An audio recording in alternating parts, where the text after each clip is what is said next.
Impact Family, impacting the world through healthy family. Shalom sahabat Impact Family yang dikasih Tuhan. Saudara-saudara, malam sebelum penyaliban Tuhan Yesus, setelah dia makan bersama dengan murid-muridnya, dia menuju ke Taman Getsemani. Dari Taman Getsemani dia ditangkap. Sesudah ditangkap, saudara, di Lukas 22 dijelaskan, dan orang-orang yang menahan Yesus mengolok-olok dia dan memukuli dia. Mereka menutupi mukanya dan bertanya, coba katakan, siapakah yang memukul kamu ini? Siapakah yang memukul engkau? Ya. Dan banyak lagi hujat yang diucapkan mereka kepadanya. Saudara, dia juga masih dipukul, masih dicambuk dan lain-lainnya. Penderitaan ini luar biasa. Mengapa kita di gereja selalu mengadakan perjamuan Tuhan? Supaya kita ini sebagai umatnya jangan melupakan akan penderitaan Tuhan Yesus yang sudah mengorbankan semuanya itu untuk kepentingan kita. Nah, itu yang namanya kasih agape. Jadi dia melakukan semua demi kepentingan orang lain.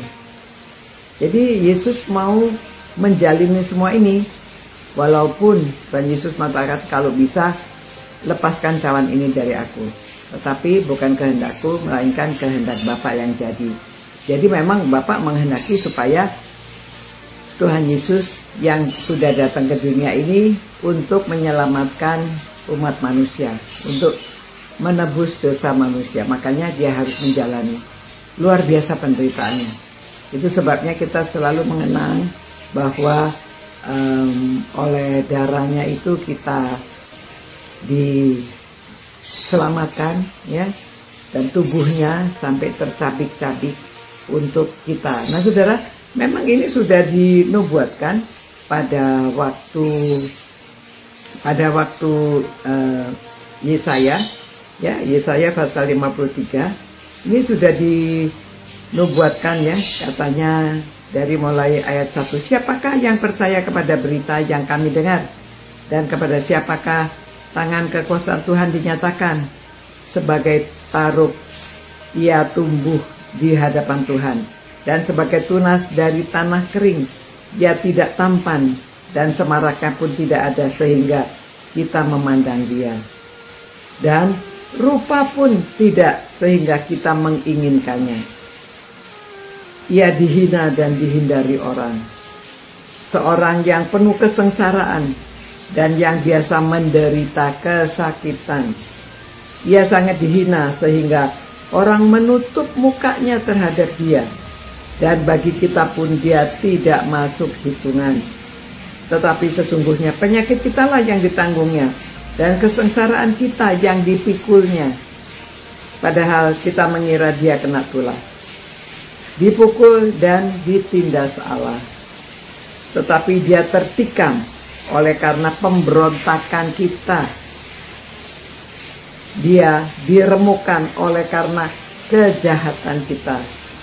Ganjaran yang mendatangkan keselamatan bagi kita ditimpakan kepadanya, dan oleh bilur-bilurnya kita menjadi sembuh. Ya, memang ayat berikutnya itu mengatakan, kita sekalian sesat seperti domba, masing-masing kita mengambil jalannya sendiri. Tetapi Tuhan telah menimpakan kepadanya kejahatan kita sekalian. Dia dianiaya, tetapi dia membiarkan diri ditindas dan tidak membuka mulutnya. Seperti anak domba yang dibawa ke pembantaian, seperti induk domba yang keluh di depan orang-orang yang menggunting bulunya, ia tidak membuka mulutnya. Nah, saudara, itu yang sudah nubuatan yang sudah disampaikan tentang Tuhan Yesus semua penderitaannya. Yang kita juga membaca di dalam Lukas itu selanjutnya memang diceritakan, ya, dia dihadapkan ke imam besar, kemudian diinterogasi, disampaikan ke Pilatus, diinterogasi, terus ke Hanas, diinterogasi lagi, lalu akhirnya diputuskan lagi, kembali lagi ke Pilatus ya, karena waktu itu Pilatus gubernurnya, jadi dia yang menentukan. Jadi akhirnya sampai dia disalibkan. Nah saudara-saudara, mari kita berdoa saat ini. Aduh Tuhan, Engkau sudah menderita sedemikian rupa untuk kami. Tolonglah kami Tuhan, untuk selalu mengingat akan penderitaan-Mu. Dan biarlah Tuhan, kami hamba-hamba-Mu yang sedang melayani supaya tahu bahwa penderitaan kami tidak seberapa dibandingkan penderitaan sedemikian rupa Tuhan. Sulit kami membayangkan, sulit kami mengerti mengapa Engkau rela menderita sedemikian rupa untuk kami. Tapi semua itu karena kasih-Mu, kasih-Mu yang tidak ada batasnya, kasih-Mu yang tanpa pamrih, kasih-Mu, kasih agape kepada kami. Terima kasih Tuhan, terima kasih Tuhan, terima kasih. Demi nama Yesus kami berdoa dan mengucapkan syukur karena begitu besar kasih-Mu kepada kami. Terima kasih Tuhan. Amin.